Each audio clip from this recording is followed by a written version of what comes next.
Have you ever wondered why some people wave their hands around while they're on the phone, even though the other person can't see them?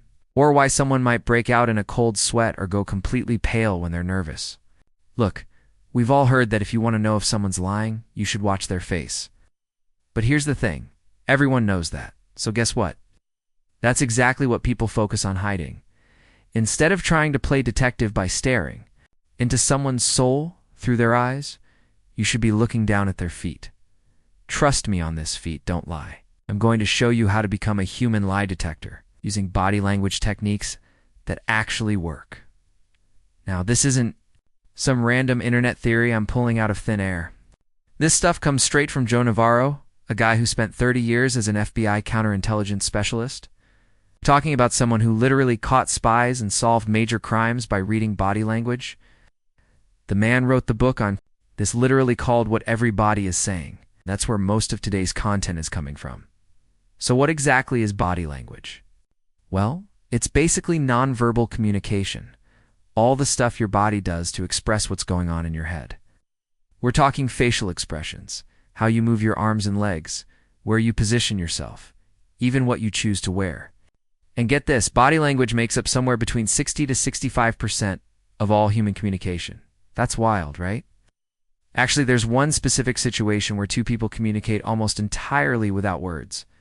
I'll let you guys figure that one out. Drop your guesses in the comments below. Now you might be thinking, come on, communicating without talking sounds impossible, but it's really not. Think about it. When you want something from someone, doesn't your hand naturally reach out toward them? You're not doing that on purpose, it just happens? Or when someone you can't stand is talking to you, don't you automatically lean away from them with this look of disgust on your face? All of these little movements happen because of something called the limbic system in your brain. This includes your hippocampus and amygdala, and it's basically your survival center. This thing never sleeps, never takes a break. When something triggers it, boom, instant reaction. And because it's all about keeping you alive, it doesn't know how to lie. Your brain also has this other part called the neocortex. That's your thinking brain, the part that makes you human instead of just another animal. But here's the kicker. It's also the part that lies. Every lie you've ever told came from your neocortex. The reason feet are so reliable is because our limbic system goes way back to caveman days. Picture this. Ancient human sees a saber-toothed tiger. What happens first? The feet get ready to freeze, run, or fight. It's hardwired into us. So let's dive into what your feet are really telling people. Reading feet like a pro first up, where are those feet pointing? This is huge, guys. We naturally turn toward things and people we like. It's like a built-in compass for figuring out if someone actually wants you around. Let's say you walk up to two friends having a conversation. One person completely turns their body toward you. The other just turns their head to say hi. Guess what? Person number one is happy to see you. Person number two, not so much. Joe Navarro tells this story about sitting with a client for hours. Suddenly, he notices the guy's feet are positioned like he's about to stand up, body leaning forward. So he asks, "Do you need to go?" And sure enough, the client says he has an urgent call to make. The guy never said he was in a hurry, but his feet gave it away. Pro tip, if you want to signal that you're done with a conversation, put your hands on your knees and position your feet like you're about to stand. Your body will do the talking for you.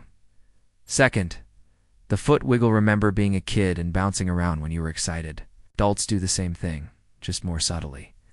When we're happy and relaxed, our feet start moving like we're keeping time. To music now, I'm not saying you should crawl under tables to check out people's feet, that would be weird. Instead, watch their shoulders. When feet are moving, shoulders move too. But here's where it gets tricky. Some people shake their legs when they're nervous. Others just have a leg shaking habit. If you need to tell the difference, nervous leg shaking usually means the front of the foot is down and the heel is moving. Happy foot movement is the opposite. Heel down, front of the foot moving. Third, how wide are they standing? When someone spreads their legs wide, they're basically claiming territory and showing dominance. You see this a lot with CEOs and managers. They're used to being in charge. Here's something funny. When they really want to intimidate someone, they'll spread their legs even wider. It's like a peacock showing off its feathers. So if you're talking to someone and their feet suddenly spread apart, you might have just said something that rubbed them the wrong way. On the flip side, if you're in a tense conversation, bringing your feet closer together can help calm things down. Fourth, the ankle cross-crossing. Your feet is actually the most unstable position you can be in.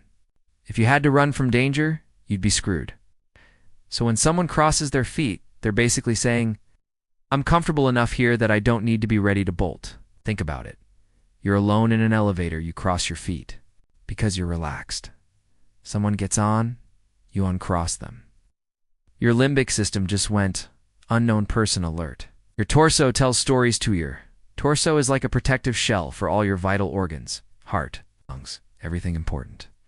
So when your limbic system thinks there's danger, it's going to protect that area. There are 3 main ways it does this. Method 1. The cold shoulder, literally turning your back on someone. If you've ever made your girlfriend mad, you know exactly what I'm talking about. She'll talk to you, but she's facing the other direction the whole time. Method 2. Backing away, creating distance when you feel threatened or don't like someone. Remember picking seats in college? Friends sat together, everyone else sat as far away as possible. Method 3. The human shield.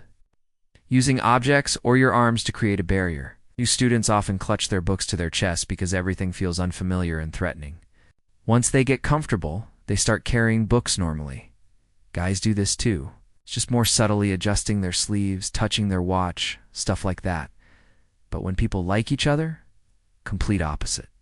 They lean in, they move obstacles out of the way. They want 0 barriers between them. And then there's the full body stretch. Think of that classic lazy pose where you're completely sprawled out. That's pure comfort. But try doing that in a business meeting and see what happens. Unless you're trying to send a message that says, I don't care about this, and you can't do anything about it. What your clothes are saying your outfit is basically a mood ring for your whole body. Good mood.